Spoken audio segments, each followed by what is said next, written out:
I do feel that what I do also is a vocation.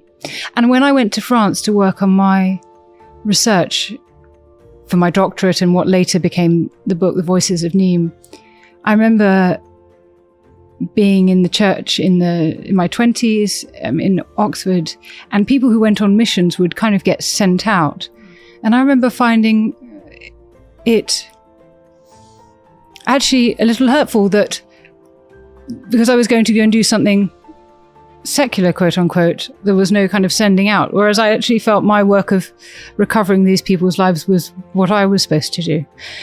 So I've never quite completely made sense of how my faith animates my work, but I know that it does.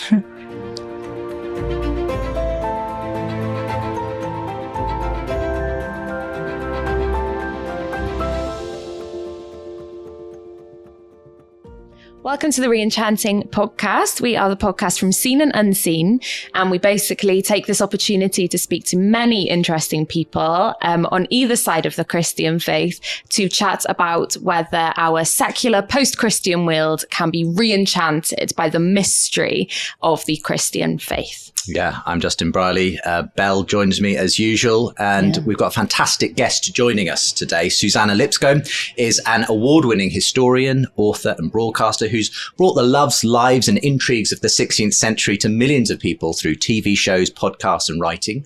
She's known for her work on Henry VIII and the Reformation, and was one of the first people to handle the recently discovered prayer book of Thomas Cromwell. We'll be asking her about that in a moment.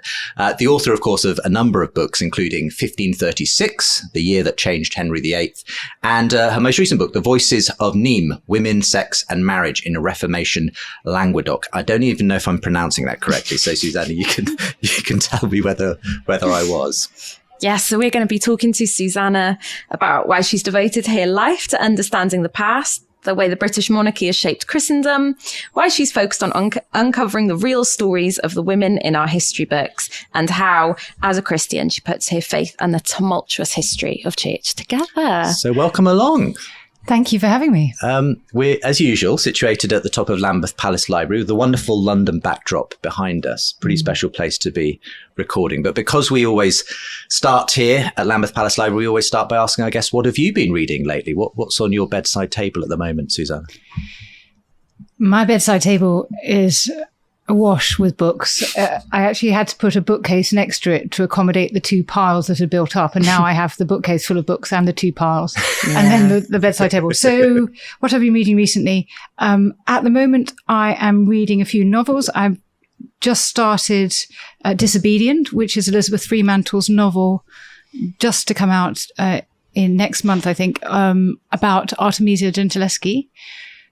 So it's a novel set in the early 17th century about this female artist, and it's beautifully written.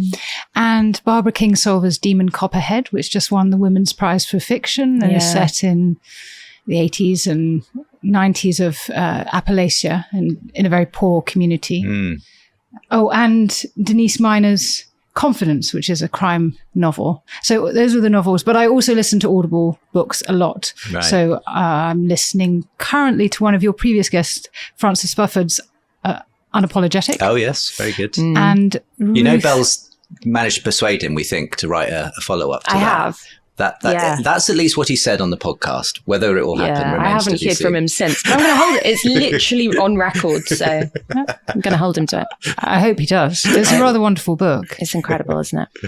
Very thought-provoking. Yeah. And then the book of Form and Emptiness by Ruth Ozeki, which also won the Women's Prize for Fiction last year. So you sound like you're into your fiction, for sure. Yes, I read a lot of non-fiction for work. Yes. So I'm nice reading all the time. My job is either reading or writing generally, or talking.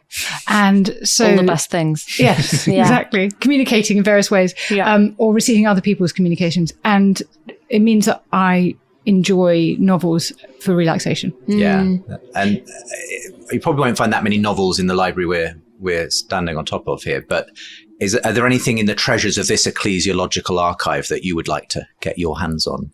Indeed. Given that I was coming here, I made an appointment to go and view some manuscripts. So there are some wonderful manuscripts here relating to the work I'm doing at the moment, which is on Henry VIII's queens. And so there are some treasures here that I'm hoping to see later today. Apparently, there was one being exhibited recently, I think, Belle, which was Henry VIII and his sort of divorce papers, essentially, with his notes in the margin.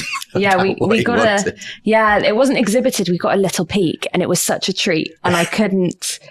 You must get this all the time, but I literally could not get my head around what my eyes were seeing. Yeah, he'd annotated sort of his own divorce and scribbled bits out and tried to change bits. He was an inveterate scribbler. He was always writing in the margins of things and changing things. And he actually was quite an incredible theologian. He was really opposed to Luther's idea of justification by faith through grace. And so when in the 1530s, his bishops proposed kind of outline of theology called the Bishop's Book, he changed the meaning of certain paragraphs by introducing one word or another. So he changed the meaning of something to say that it was chiefly by grace, but not only by works, rather than not by works. Wow. You see what I mean? If you add in the words chiefly and only, you change the theology of the passage. It's hard to imagine King Charles kind of taking quite such an active interest in I don't know. I think he's actually really got a great mind when it comes to thinking about these questions, actually. I think he's got a lively intelligence. Absolutely. I had no idea that Henry VIII had a little theological side to him. Oh, it's what he did when he was in difficult times. I mean, after Jane Seymour died in 1537, he spent his time either hunting or working on books of theology. No way. That's how he dealt with the grief. Why don't we know more about this then? Why are we so obviously ignorant of all of this?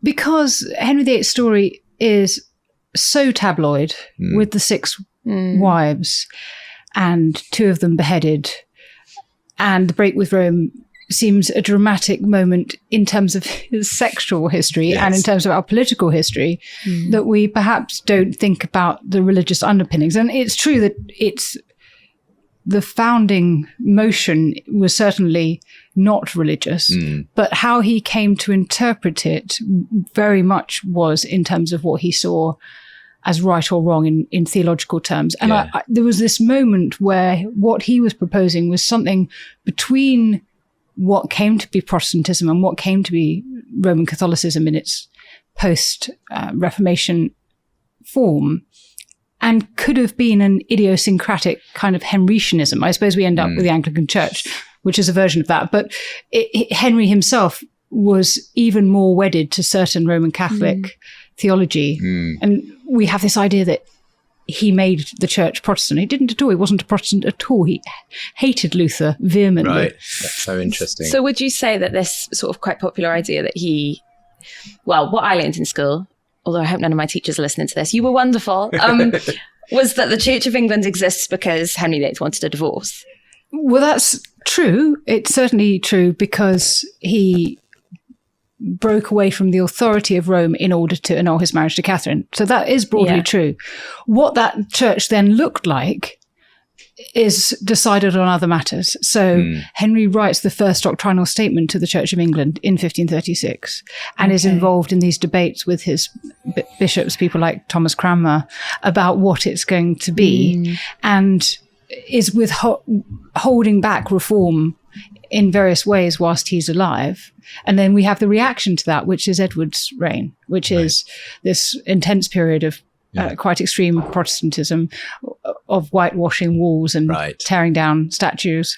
So he was more of a dyed-in-the-wall reformer in that sense than Edward. Than Henry was in that sense. Edward was a child, and so the people who were acting on his behalf were. But certainly by the time that Edward died, when he was 15, he seems to have demonstrated a fairly piebald sense of right and wrong, as you would expect from a teenager. Yeah. Interesting. Tell us about the prayer book that you were recently one of the first people to get your hands on. So this is the amazing work of the curators at Hever Castle, Alison Palmer, Dr. Owen Emerson, and Kate McCaffrey, who had been working on the Book of Hours that they possess. They have 2 that belong to Anne Boleyn, 1 printed and 1 manuscript. This is the printed Book of Hours. And they had worked out that the Morgan Library in New York had exactly the same printed book of hours that belonged to Catherine of Aragon. So they brought together these two books in an exhibition, and that was fascinating. Different levels of illumination. You could get your package of illumination on the text. This is so soon after printing that people are still trying to make printed books look like manuscripts. Just for those who aren't familiar with a book of hours, what exactly is that? Yes, of course. A book of hours was or is a daily devotional. It's generally for those who are quite rich and wealthy because they tend to be illuminated and beautiful items. But the idea is that you can pray through the offices or the hours of the church day. And so there are prayers for all occasions. They tend to be in Latin, though these printed books have some prayers in English. And they are typically items of Orthodox Roman Catholic faith. So it was very interesting then when the team at Hever identified that a book they had gone to see at the Wren Library at Trinity College, Cambridge, there was again a third copy of this printed book of hours, the same run, printed by the same Parisian printer, Germain Ardouin, in 1527 or 28, was the book that we see in Hans Holbein's portrait of Thomas Cromwell lying on the table in front of him. Complete serendipity that they noticed, Alison actually noticed, that it was the same book because it has this distinctive binding. Anne and Catherine's books don't have their original bindings, but Cromwell's book has this silver gilt, i.e. silver with gold on intricate metalwork, and then a massive garnet at the center of it, had one on the back as well, and then on the clasps. And so then they set about making sure that it actually was Cromwell's book and looking into the provenance and checking it all out. And isn't this amazing? So this has been in that picture since it was painted in 1532. And by the early 17th century, people had forgotten that was the connection, apart from the people who gave the book to Trinity College Library.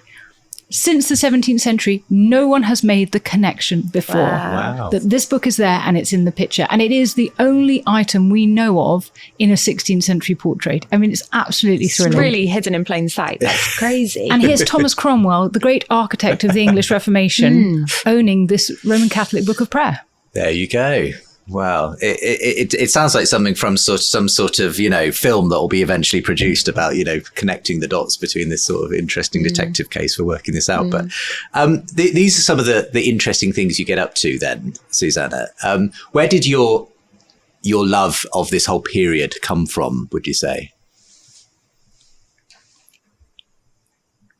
So I remember when I was about 11 sticking pictures of Henry VIII on my school books, and I grew up in Cheam, which is near Nonsuch Palace, that no longer stands, obviously, but I went to a school called Nonsuch High School and walked down Anne Boleyn's Walk. So I always think that perhaps there was something in the water, just that it was inevitable. Nothing in history is inevitable, my teachers would say. But there was a sense of being preordained. I didn't really get into it though until I was at university. I'd chosen to study history. I had this amazing tutor, Dr. Susan Brigden, who's written a beautiful book about Thomas Wyatt, for example, that won the Wolfson Prize. She was an incredible inspiration. But actually, I thought, I can't really work on 16th century England. When I was deciding that history would be what I would do with my life, I thought it's totally overstudied. Too many people work on it. And so in the end, my doctorate was on 16th century France, and I was working with an amazing scholar called Robin Briggs. And I only came back to working on 16th century England when I came to the end of that study and applied for and got a job as a research curator at Hampton Court Palace. And so in doing that, I was working on Henry VIII and had come back across the channel and a bit earlier in the century. And I've been there ever since. Yeah, that's amazing. And I've noticed, I don't know if it's a resurgence or if it's always been there, but the women, Henry VIII's wives, Henry VIII's queens, there's been a real resurgence in interest in them in particular, in popular culture as well. Like I'm thinking of the musical Six, which I haven't seen, but is apparently amazing.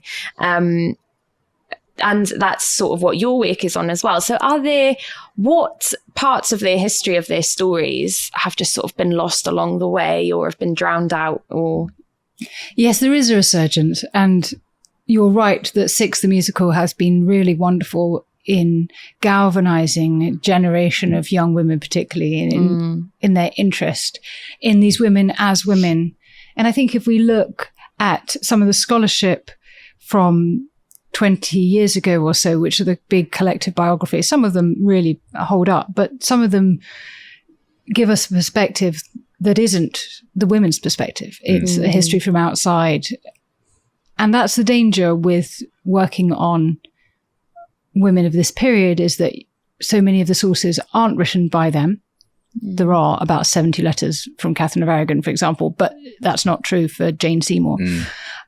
And also that we are working with material that was processed in the 19th century. So the 19th century scholars who compiled state papers and put them in printed form, put them in chronological order, this sort of thing, did an amazing act of scholarship, monumental. But all that interested 19th century men, this another great age of patriarchy, about 16th century women is not all that interests us. Yeah. Sure. And so over the last 25 years or so, scholars are starting to ask different questions. And as you say, they continue to be fascinating in popular culture. There's an exhibition coming up at the National Portrait Gallery next year, which is on Henry VIII's queens, but it starts precisely with places like Six and The Mirror and the Light and various filmic and staged performances. Yeah.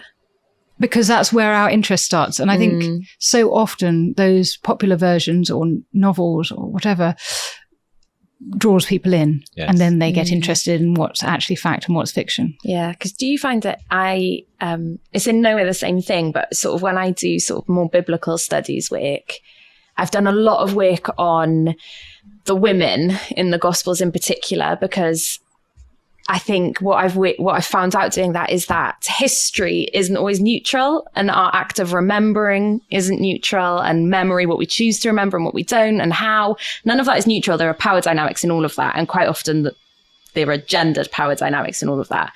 So then, do you feel fiercely annoyed when some of these women are misremembered, misinterpreted? Like, I can't tell you how annoyed I get with some interpretations of Mary Magdalene, for example.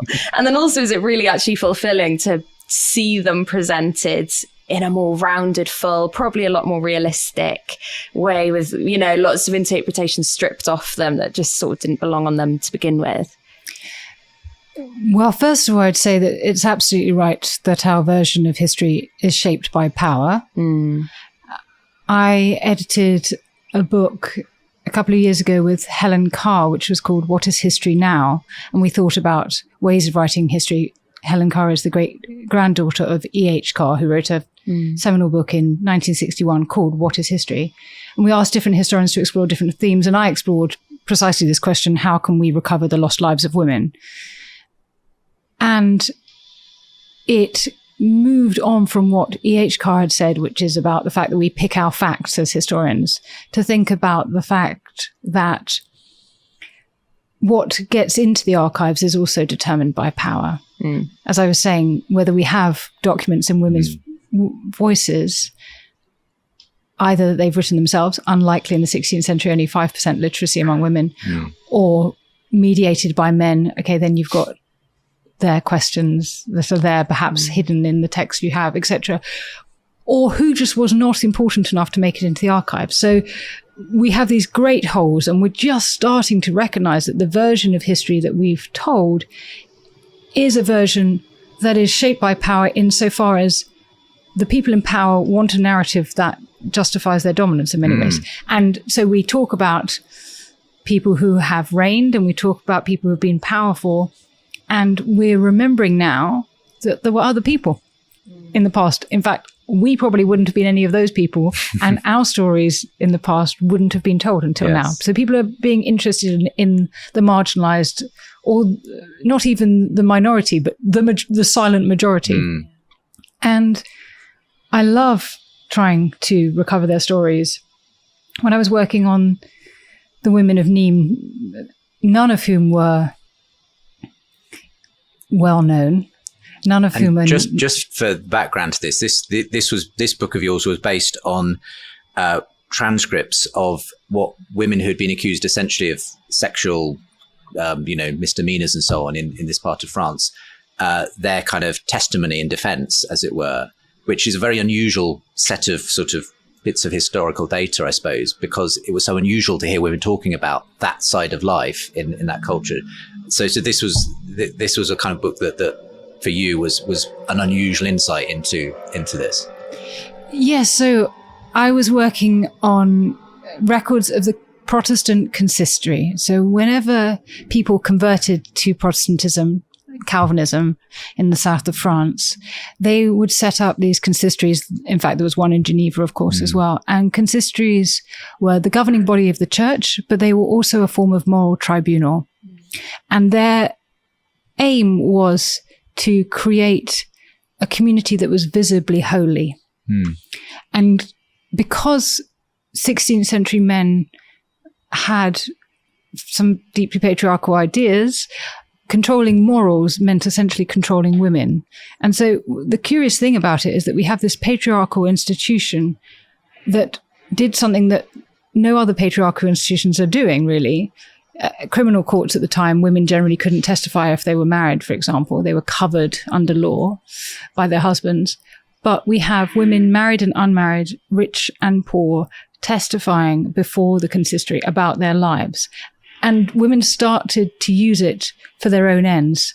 So maidservants who had been sexually abused by their employers came and told the consistory what had happened and brought these powerful men to some extent to account for what they'd done. The consistory doesn't always side with them, of course, but we have their stories. Yes. And so to go to your question, Belle, I was trying to make their voices sing. I felt like I had a responsibility to the 1,000 or so women I encountered to bring their stories to light.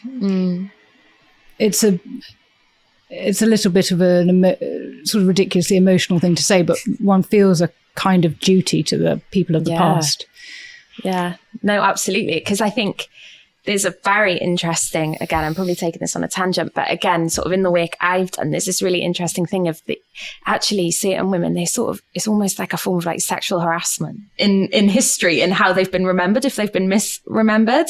So there's that element as well, is even after death, the way we speak about people, the way we remember them, or the way we decide not to, is still a matter of justice. I completely agree. And that's the case with all women. And it's magnified when we think about people of color, because Black women so often have only been remembered in the context of their violation, violence against them. So there are these layers of interpretation about what we know about them, how that has been constructed, how the generations since have repurposed that for their own ends. And of course, I'm not suggesting we don't. We are repurposing for our own ends as well. Yeah. And that is what we have to be cautious about. We have to be conscious of our own biases that we're bringing to our work. And so when you're doing history, are you kind of getting back to some objective truth, or is every historian in a sense bringing a flavor or a story or a narrative out?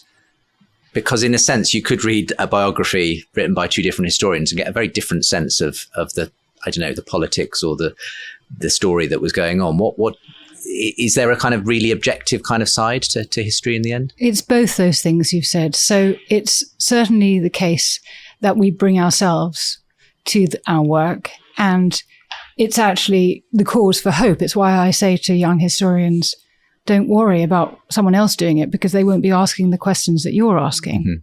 And we bring our perspective, and those research questions are so important when you go into the archives.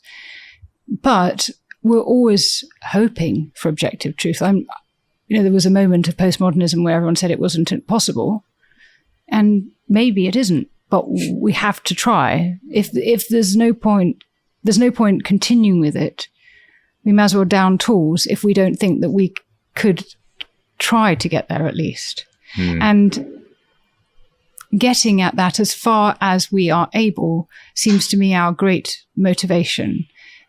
For me, working on Henry VIII's queens at the moment, it feels that the perspective you take on them can often determine the nature of how truthful the account you reach is. And if you are seeking to see things from their perspective, then it's possible actually to see something more truthfully than it has hitherto been seen. I wanted to sort of follow up because you told us this interesting aspect that many people are probably ignorant of regarding Henry VIII's theological acumen.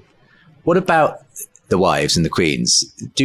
Has your research uncovered a sort of anything new about their spiritual leanings and that kind of thing?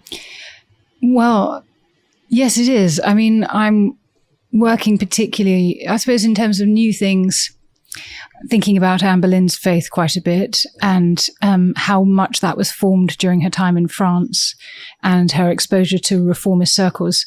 Not that that isn't known, but just I found some new evidence to help reflect on that. Yeah. And thinking also particularly about Catherine of Aragon's faith and how that was shaped by her time with her parents, Isabel and Fernando, who of course found the Inquisition, who are the people who are expelling the Jews from Spain. And so often these women have been deracinated. We talk about them without talking about their childhoods. And where we have that evidence, we don't have it for all of them, but where we have that evidence, that seems to me so important, or at least to try and press into what we do know, because so many of the stories start when they become queen. And so you have no idea who they are. You pick up Catherine of Aragon's story in 1509. She's already 24. She dies at 51. I mean, you know, she's halfway through her life. And actually, she lived 16 years in Spain. And so I found going back to look at their formative years, which often meant looking at sources outside of English. Anglophone scholars have been, strangely, who would have thought it, remarkably parochial, that actually we can find lots of new evidence that bring to bear on these questions of things like their faith and their agency and their patronage and just generally speaking, how they showed gumption and how lively and sort of dynamic they were. I'm not sure how much influence, probably more than I assume queens in the 16th century had, but in that then, you find them as more holistic people? Like you say, it's like we seem to think that their lives began when they met King Henry and ended when he decided they ended. But do you then find their influence then in his reign, or their influence in the culture that was sort of surrounding them as well? Or is that harder to find? So I'd answer that in two ways. One, I am trying to resist looking at the influence on Henry at the moment of my work, because he is the great black hole. You know, he draws all things towards him. And that's why so many people ended up writing histories, essentially a shadow history of Henry VIII when you're trying to write about these women. When I was working on the Protestant church, most people, there'd only been a handful of people who'd used the records before, but they ended up writing sort of ecclesiastical histories of the Protestant church. So to read against the grain, you have to keep resisting the dominant narrative. But it is certainly clear that these women, particularly Catherine, who's around for 27 years, Anne, who has such a decisive effect, and probably Catherine Parr, are really changing the cultural landscape. Catherine of Aragon, for example, is such a leading figure. She connects England up with most of the royal families of Europe through her relation. She's part of a very important, powerful family. And she comes from a culture which has experienced the Renaissance long before the English court catch up. So she's sort of introducing the Renaissance to England and patronizing artists and musicians and scholars like Erasmus, who of course introduces her to Holbein, like the painters, Lucas and Suzannah and Gerard Horenboot and others. Anne Boleyn is likewise a great patron, and herself has picked up a version of the Renaissance in France. So we definitely see it represented in the culture. And so they're certainly having an impact on the cultural life of the country.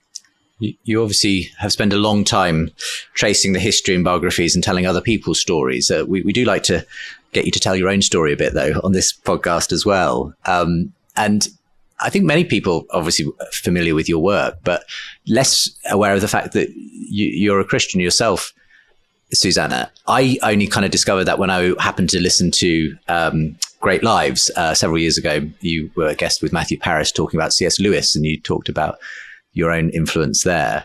Do you mind sharing a little bit about your background in this area, and perhaps also about how C.S. Lewis influenced you? Yes. C.S. Lewis was the great life I chose because his works, Screwtape Letters and The Great Divorce and the Narnia books, of course, were very important in terms of helping my imagination develop in a way that made Christianity understandable to me. So my background is that my parents were not Christians when I was born, were sort of just starting to go to church, got me baptized because it was the right thing to do. And I went along with them to Sunday school and to church a few years into my life. And it was that experience of going to Spring Harvest as an 8-year-old and then going to youth groups as a child, which made me make a commitment to Jesus. And then I found that my intellect had to do some of the lifting as well. Had to catch up with the sort of commitment you had made as a young person. Because I think one believes because of the emotional connection and the sense of what you feel to be true. But as a person who pursues the life of the mind, you also have to feel that that stands up intellectually. And so it did. And C.S. Lewis was helpful with that, although perhaps there have been ways in which my thought has developed since reading that. When I was a 16-year-old, I went on 2 weeks of work experience with 2 vicars because I was wondering about ordination. And then when I was in my 20s, I accompanied someone to an ordination weekend as an amanuensis and thought about whether it was the right thing for me and got a fairly clear sense that no, it wasn't. And yet I do feel that what I do also is a vocation. And when I went to France to work on my research for my doctorate and what later became the book, The Voices of Nîmes, I remember being in the church in my 20s in Oxford, and people who went on missions would kind of get sent out. And I remember finding it actually a little hurtful that because I was going to go and do something secular, quote unquote, there was no kind of sending out. Whereas I actually felt my work of recovering these people's lives was what I was supposed to do. Yes. So I've never quite completely made sense of how my faith animates my work, but I know that it does. Right. That's really interesting to hear. I mean, again, if you don't mind me asking a slightly personal question, did you ever go through any sort of doubts, I don't know, at university, that kind of thing? Was it ever hard to hold on to this faith that you had obviously had from an early age? Yes. So I had a period between 18 and 23 when I was finding it hard to make the life I was leading compatible with some of the more stringent disciplines that had been conveyed to me as a teenager. And so I I feel that I always had a set core belief, but it wasn't something I was walking in, if you put it like that. And I also went through a divorce. I was married and divorced in my early 30s.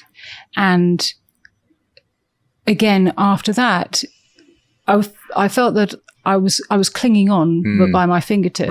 Right. And I think that sometimes those moments are really important for kind of grounding one, I suppose. I know that in both instances, the phoenix from the ashes was that much brighter because there had been the fire. Yeah. And it took time in both cases. There were years of abandonment on my part, but I always felt that I was being wooed back. These are real. I suppose it's just faith being lived out in actual life, isn't it? Like, it's what happens when faith collides with the everyday, and there is sort of, I suppose, a refinement, isn't there, to sort of the times when it doesn't feel as easy, if you know what I mean, if it doesn't feel as easy as breathing. Well, I mean, the thing is, the heart of our faith is that Jesus has said that all are fallen. So we're all on our knees in front of him. So there is no sense of needing to measure up to perfection. And I guess that's what I've realized in the end, is that we all bugger things up all the time. And that's part of being human. Francis Bufford has an excellent phrase for that, which I won't repeat, but the human propensity to F things up, as he that's very poetically so eloquently put it. Yeah. Again, part of my mind though goes to the fact that you've, as it were, spent your life, uncovering the rather gory history often of the way the Church of England came to be, the way that history is replete with lots of terrible sort of atrocities done in the name of God and so on. Did any of that ever kind of give you pause for thought at a personal level? Well, I know how broken this institution is historically, and whether you should be part of it today. It's certainly true. I mean, the atrocities in the name of religion have been many and manifold.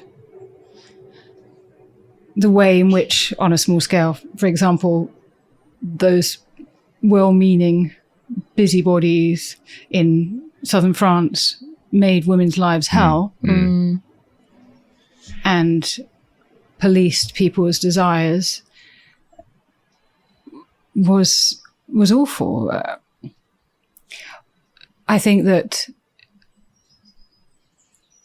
humans will always find a vehicle to justify their own hatreds and their own preoccupations. I think the religion is a particularly helpful one because you can say, God told me so. And that cuts the debate. I don't think it's God's fault, but I do think that humans are continuing to demonstrate this buggering up quality. I mean, you can take something that's good and you can make it really evil. Yeah. And I don't think it's particularly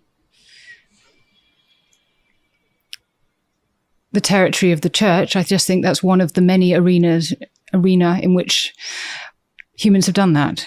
Do you find, sort of on the flip side of that, I find whenever I think about Christianity as something that is rooted in time and place, in that it is, and in lots of time and place, and I know it transcends it, but you can literally see sort of Jesus, his words, his actions, his death, his resurrection, all of these things, you can see them, you can see it all be wrestled with literally throughout history.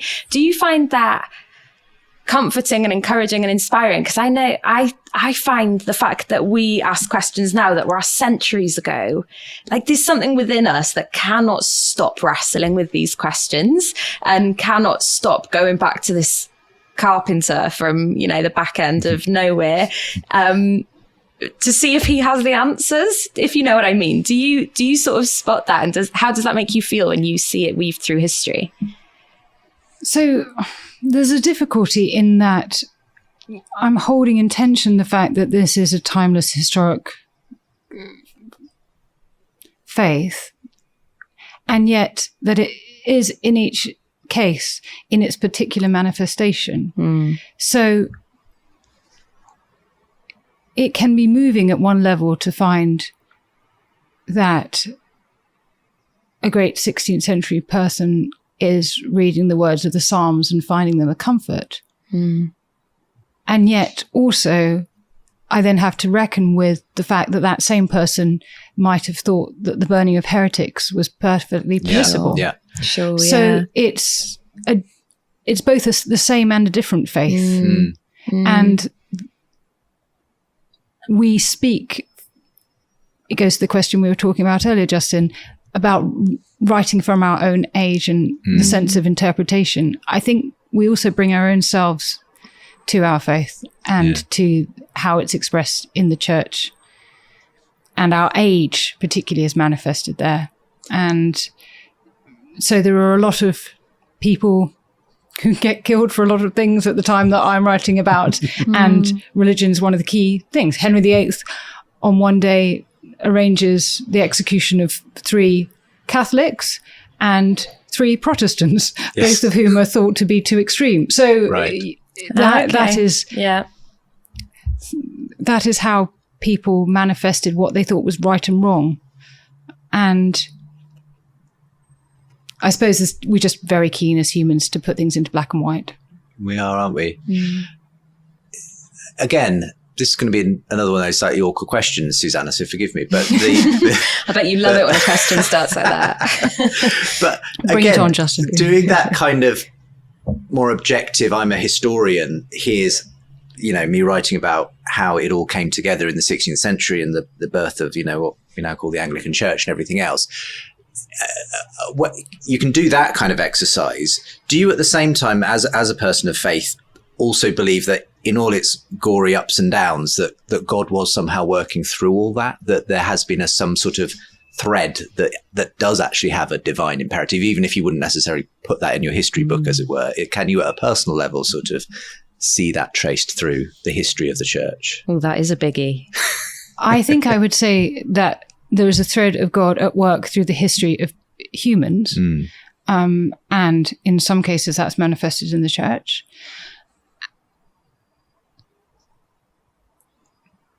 I suppose that we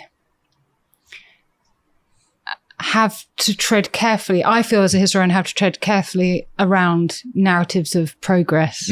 And that sometimes that's the version that we might use as a shorthand in the church. But I think that God deals with people as individuals, as people. And I think that we have individuals who have had thoughts, or we might call them revelations, or ways of seeing the world which have been deeply helpful to other people. And sometimes that's manifested in the way institutions have worked. But quite often when we get together as a group, we make things worse. History in that sense, it is very hard sometimes, because I remember when we were speaking to Marilyn Robinson on the last season, Belle, and she is a huge, fan of the Reformers and the Puritans and so on. She loves reading John Calvin and gets so much from it, and as do many people. But at the same time, he, commanded the execution of Servetus and so on. It was in a sense, you could say, well, it was a different age. There was a different sort of set of, but it's sort of, it's hard sometimes, isn't it, to reconcile the fact that these architects of the faith, in a sense, lived in such a different moral world at one level to what we kind of assume. But today. the heart of that goes back to the fact that we think that people who should have anything good to say should have morally unimpeachable lives. Right. And yet, by definition, our faith says that that's not true. So we've got a kind of category error here, which is that we think we should have people who are guiding us be perfect in some way. And their lives were imperfect in ways that were formed by the period in which they were lived. And we'll probably find our lives are imperfect when the historians look back at ours in so many ways. I think I could just say that about mine right now. I don't. I need no distance to do that. So I think that we actually have to reckon with that as part of who they are. And some of the question today is that in the world at large, in our culture, we want to have goodies and baddies. And yet humans, generally speaking, aren't one or the other. And that's a kind of childish way of seeing the world. And actually, the way we need to see the world is a bit more complicated than that, I think. I was thinking that as you were speaking, is that quite a modern way of judging people, is wanting to put them in these binary categories? Because I think, exactly what you said about the architects of Christianity. Also, you can go right back to the people within the Bible, the people that wrote the Bible, all of, again, our, maybe it's our modern sensibilities, or maybe it's just our human, we find comfort in it. We want to put people into black and white, and that's impossible when you're looking at people within the Bible and people who have built Christianity around it. So is that quite a modern way? Or is that something in our human nature? It's a really interesting question. I think it probably isn't just modern, but I think that with our particularly efficient way of shaming people today on social media, it was being done for centuries, but we can just do it at a greater rate of knots now. That we ask people to live up to impossible standards and are then enthusiastic about pulling them down when they haven't reached that. And if I'm perfectly honest, I think it's just easier to do that because it means that we don't have to examine what we're doing wrong ourselves. If you can say that everybody's good or bad, then it allows for you obviously to be in the good camp and you don't have to examine what is not so good. But I think if you're a friend or a parent or a lover, you know that you're not all good, really. I think sometimes the problem is in our modern culture, it's always one or the other. It's all about you can't escape your brokenness and there is no solution to it, or it's sort of we're born inherently good and then something comes along to take that away. Whereas I think Christianity just holds those both together in a sense. It says no, you're not good enough, but the good news is something's been done about that, and so you're not forever encumbered by this sense of your own brokenness or whatever. There's a kind of in simple terms, it's salvation, it's grace, as you say. But I know exactly what you mean, that the moralistic impulse hasn't gone away. It was there in the 16th century. It's still here today, just manifesting itself in other ways. And we still need, I guess, just as they did, that concept of grace, albeit very imperfectly expressed so often in Christianity. I mean, in the 16th century, again, back to Nîmes, one of the ways in which they defined themselves as a community was to say, we're behaving well, look at those Catholics. And we find women denouncing other women for bad behavior because by doing so, they could say, look, I'm respectable, I'm living well. And we're just doing the same thing in so many ways. We compare, look at how that person's parenting their child. I'd never do that. 5 minutes later, there we are having a go at them. So there's a sense in which we define ourselves by what we're not as much as anything else. Yeah. Thinking about, on a slightly different sort of note, but sort of not really, thinking about the past, I was going to say year, but it hasn't even been a year, in our sort of our UK public consciousness. The Queen has died and we have a new king, and both of those events has really put Christianity and its place in our public spheres on display. And I'm just quite interested in how have you found that as a historian who's been very used to seeing the relationship between them both in the past. You've sort of seen living history, and has it shocked you that oh, we're still doing things the same way and we're still craving the same things, even though so much time has passed. Not shocked at all. I was absolutely delighted to see the coronation, for example. This is just a historic moment coming to life before my very eyes. You know, I write about royal ceremony and this sort of thing all the time. So it's amazing to see enacted before you something that has been going on in slightly mutated forms ever since 975 or whenever it was. You know, it's extraordinary. And I think the other thing that's been very interesting is the light that has been shed over the last year on both the faith that the Queen had and now that the King has. So Queen Elizabeth II wrote the foreword to a book called The Servant King, The Servant Queen and the King She Serves. Yes. And I was really struck by the innovations in the coronation service that spoke exactly to that idea. The fact that Charles appeared and was met by the child and who welcomed him in the name of the servant king. Name of the King of Kings, yes. And there were sort of oaths he swore along the lines of, you know, meeting that example of being the servant king. Yes. And when he was anointed, the most holy moment of the service, he had that screen in front of him with the tree, with all the countries of the Commonwealth on, with his cipher at the bottom. And that very much is a sense that he's resourcing and serving. Now, anti-monarchists will be sort of screaming at this point. But I do think that the monarchy does conceive of their job, or the royal family does conceive of the role of the monarch as being one of service.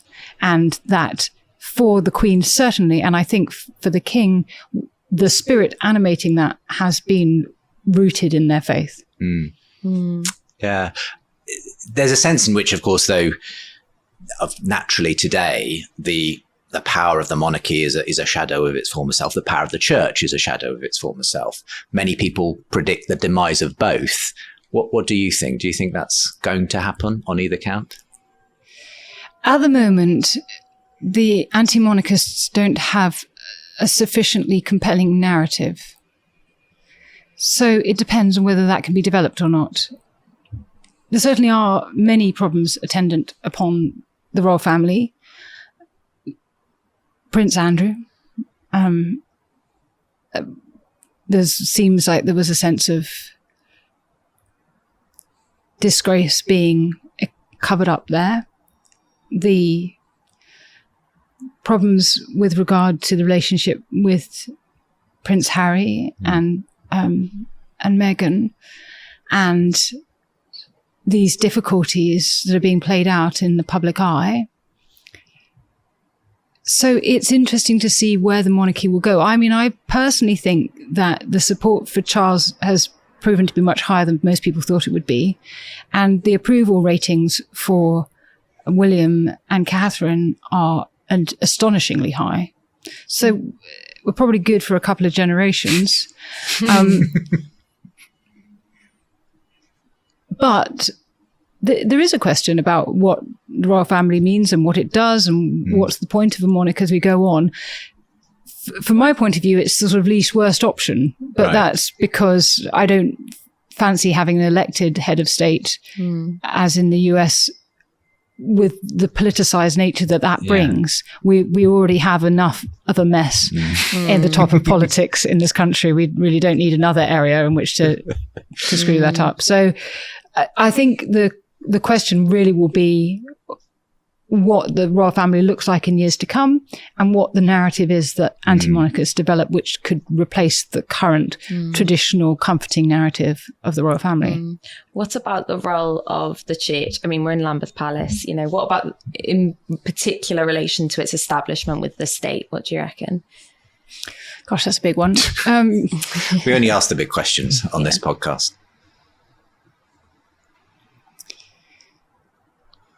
I mean, it's clearly rooted in tradition. We saw it all in the coronation, in the oaths that the king took. And yet my sense is that it isn't clear necessarily what function that connection is still playing in practice. Because it had an obvious function at one time, less so today? I think so. I think that we could see the disestablishment of the church without that doing any damage to either party. In fact, maybe it would be better for both to be separated. But on the other hand, I liked and like the fact that when a king is crowned, the most important moment isn't, or a queen is crowned, the most important moment isn't when the crown goes onto their head. It is that sacred moment. And I liked the fact that the king chose to find ways to include representatives of other faiths and did everything to accommodate the keeping of Shabbat for the chief rabbi, for his greeting, and so on. And so I do feel that something more capacious might be the way for the future. We do call this podcast the Re-Enchanting podcast, and it's with a view to sort of asking whether the world we live in, and increasingly, at least in the West, secular materialistic sort of culture, could be re-enchanted with the Christian story of reality. We know that statistics tell us there are fewer and fewer people in the churches that you probably spend a lot of time, looking through the archives of. Do you have any thoughts on what that future could look like and how that re-enchanting could happen? Perhaps you've bumped into people who you've seen the re-enchantment happen to, and maybe there's something that we could learn from them. I don't know. I don't think we live in an age of disenchantment. I think that people are just enchanted by other things. I mean, I'm really struck by the rise in number of young women calling themselves witches. And some of that is to do with a sense of connection with nature and a sense of control. So one of the chief challenges for us as humans is working out what we can control and what we can't. And we often find we often say we can control things we can't, and that we can't things we can. And there is a sense of mysticism in that. There's an enchantment with computer games and social media and stories that we tell through films and TV series. People are enchanted by all manner of things. And I think all of that, I actually all think is all really hopeful, because, when Tolkien and C.S. Lewis talked about faith, after which Lewis became a Christian, or a theist first of all, it was because, as Tolkien said, this is the true myth. And so I think a fascination with superheroes is really underlying that, a fascination with a superhero. And to me, there is a sense in which the great story underpins all stories. So I don't think we need to ask people to be re-enchanted. I think they are enchanted. It's just about orienting them in the end, should they wish, towards that particular story. Well, thank you for all you're doing in re-enchanting the past, the kings and queens, and the stories of women as well.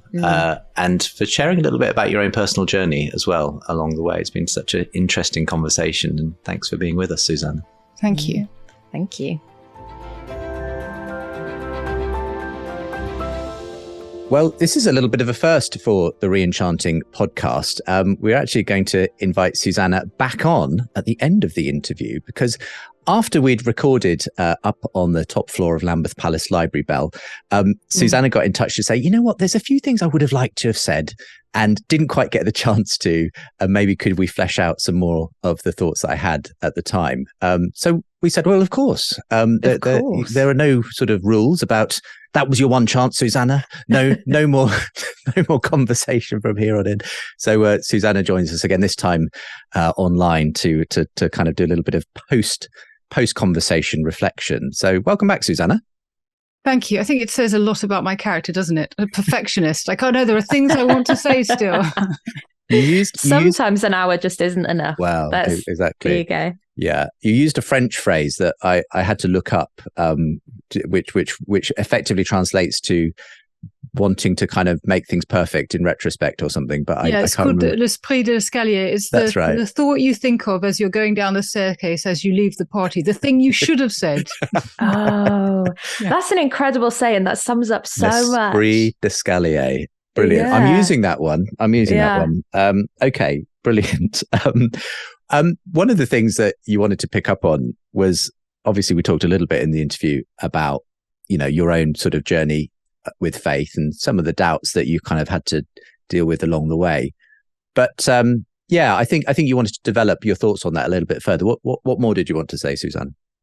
Well, you asked me about whether I had doubts, and I reflected on it in the course of my life. But afterwards, I felt that wasn't an entirely complete answer, because I think it would be fairer to say that I doubt all the time, or at least I wrestle all the time. And the things that make me doubt or make me wrestle are when I hear about a 5-year-old girl who's been abused and murdered by her stepfather, or there's a terrible story about 2 parents who had given their 7-year-old boy salt to eat, and he had eventually died. They'd been so abusive towards him. And when you hear these awful stories, you think, how can the prayers of children go unanswered? What does it mean to have a God who doesn't answer children's prayers? Because if we're saying our God is all knowledgeable and all powerful and good, then it feels like he should be doing something about this stuff. And of course, I know the pat answers. I know that, the sophistry that we can say, yes, there's evil in every one of us, and God did something about that. And it may be that to try and cut evil out of humans is like to take the heart out of a body. There's nothing left. There's no life left in it. But it doesn't really give an answer. And, each one of us has something in our life that perhaps isn't as terrible as the thing I've just said, but where things haven't worked out. Yeah. And so I don't know how I reconcile my experience of God, which is very much a manifest sense of God, and my experience of prayers answered, which is definitely the case, and provision and all of that, with thinking about prayers that are unanswered, and the prayers of the poor and the prayers of the vulnerable. And so I wanted to just reflect a bit more honestly on that, really. I do think there's probably something about the news agenda, the phrase, if it bleeds, it leads. I think there is something about what we hear. I'm aware that when I see things on a human scale, what I experience in my own lived, such a terrible expression, lived experience, but, my own life, what I can encompass in my own life tends to show much more experience of God at work than what I can see on a global scale. And that could be about how news is curated to get to me and what I hear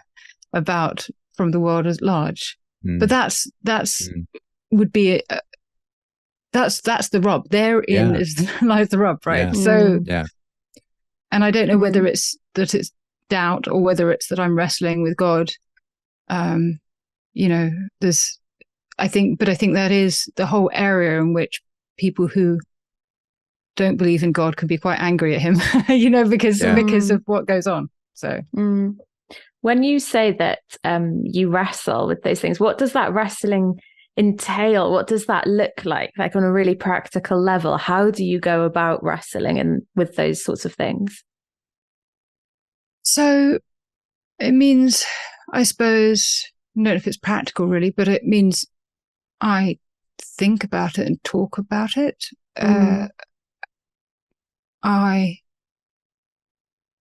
I think there's quite a good biblical tradition of complaining.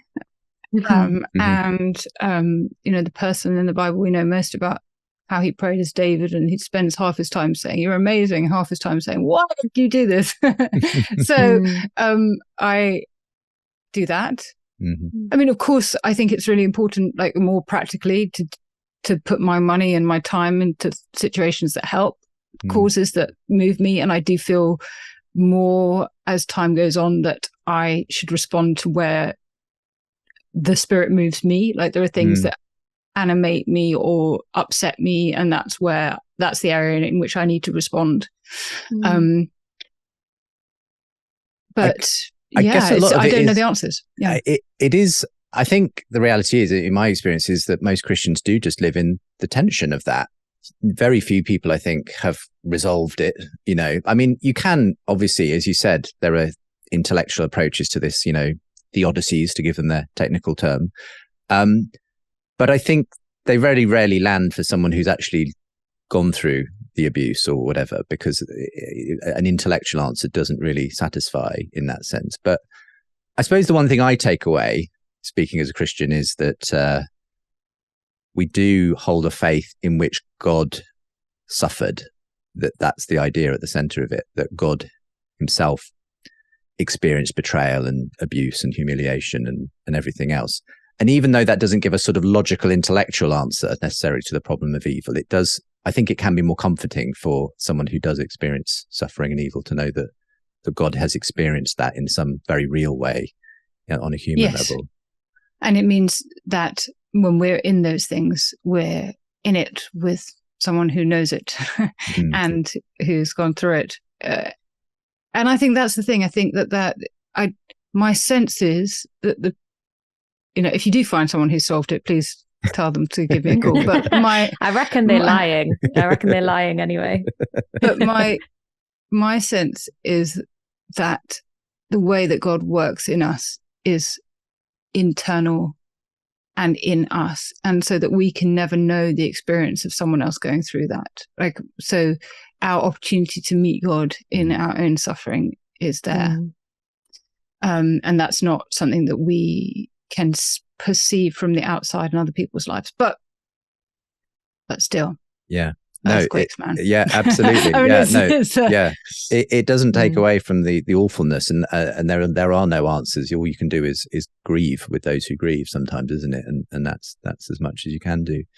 I mean, we also covered in the interview the history of the church, the sometimes sordid history of that. You kind of mentioned the fact that at the end of the day, the church is composed of human beings, and that's where the primary problem resides when it comes to the evil done in the name of God in that sense. But I think you wanted to add a little bit more to that thought as well.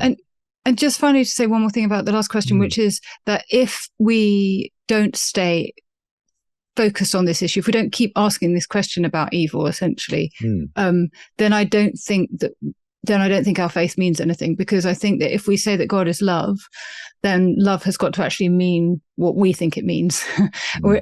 And so I think it's crucial to Christianity that he keeps thinking about that. And well, talking about evilness, as you say, yes, the church, my experience as a historian is, and again, I felt afterwards that perhaps I had been a little pat about this. Like, my experience as a historian is that the church absolutely has been at the center of some terrible abuses. I've spent a lot of time thinking recently about late 15th century Spain, which is the period in which people who fundamentally believe themselves to be following God's will set up the Inquisition to punish those who were suspected to be apostate Christians, Jewish people who are now thought to have become Christians and then turned back, and had them burned at the stake, and also, of course, expelled the Jews and the Muslims from Spain. We move on to the 16th century, get into the wars of religion, and this is where erstwhile neighbours are committing the most terrible acts of atrocity. I mean, stomach-churning violence against each other in the name of faith. And so it is certainly true that the church has been at the centre of much violence. And again, my explanation here is that the church has been a place of power because it's been associated with God's power, and that, as it Robespierre, absolute power corrupts. Power corrupts, absolute power corrupts absolutely. I mean, I think there's very much a sense that that's the reason. But I just wanted to say it is true. It is true. Yes. And historically speaking, It is absolutely true that the historic example of the church is not just one of martyrs, it's one of martyring. Absolutely. That's something, because I think, thinking back to our conversation as well, this is actually very handy. We should do this all the time, this little reflection. But I think I said something like, oh, don't you find it comforting that, you can think back to someone hundreds of years ago and they're reading the same thing and wrestling with it? Isn't that so great? And I think you said, yeah, but there's a real tension there, isn't there? Because we also look back and someone has taken a piece of the Bible that we love and has used it to justify to instigate things that we can't get our heads around. So that's a tension I hadn't thought about, the tension in the here and now. But I suppose being a historian, having your mind, not just in this age, but in quite a few, there's past tension. And also kind of, if we think ahead, there's future tensions to kind of grapple with as well, which is really, really interesting. And I think probably not to be shied away from, I suppose, as well, maybe. Yeah. Yes, it's certainly a challenge. And we think, people I spend time with, Catherine of Aragon, I spent a lot of time with recently, and she's a person of faith, very much so. She's deeply religious. And in some way, I share that faith. And yet, I don't agree with the working out of that faith. But to be fair, that could be said geographically as well as historically. I mean, there are people who are manifestly of my faith who do things in the name of that faith that I do not countenance. Yeah. So it comes down to the importance of biblical interpretation and preaching and thinking and being led by the Spirit, I suppose. But it really matters, right? How we understand these things really matters. The abuse of the treatment of homosexuals throughout history, for example, much of it seems to come down to various interpretations of biblical texts, which may or may not be accurate. I don't think necessarily are. And so there seems to me that there's huge scope for focusing on the wrong things. And I did talk in our interview about how I feel that people have a tendency towards black and white, and that often focuses around things that we as humans think matter. Like Jesus doesn't really say anything about sex, and yet the church has been completely fixated about sex for centuries. So he says loads about money, and we've managed to let that one go by. It's really interesting, but I think that how we interpret things makes a big difference.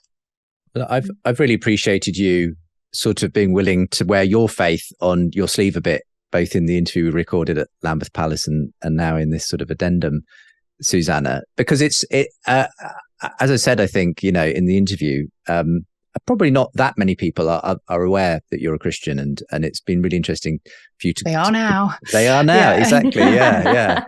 And you're sort of working out your faith in a very public way by coming on the podcast and sharing some of these thoughts with us. But we really appreciate it, and I do hope that it helps people to understand that being a Christian is not some simple, black and white issue. It's something you struggle with, that you obviously have to work out on a day-to-day basis, and you've helped us to see the way that you try to do that yourself. So really appreciate your input again on the show today.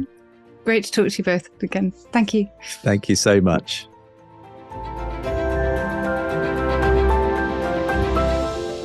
Well, that was actually felt like a bit of a treat, being able to revisit some of those things. Yeah, absolutely. Like you said, perhaps we should do it more often.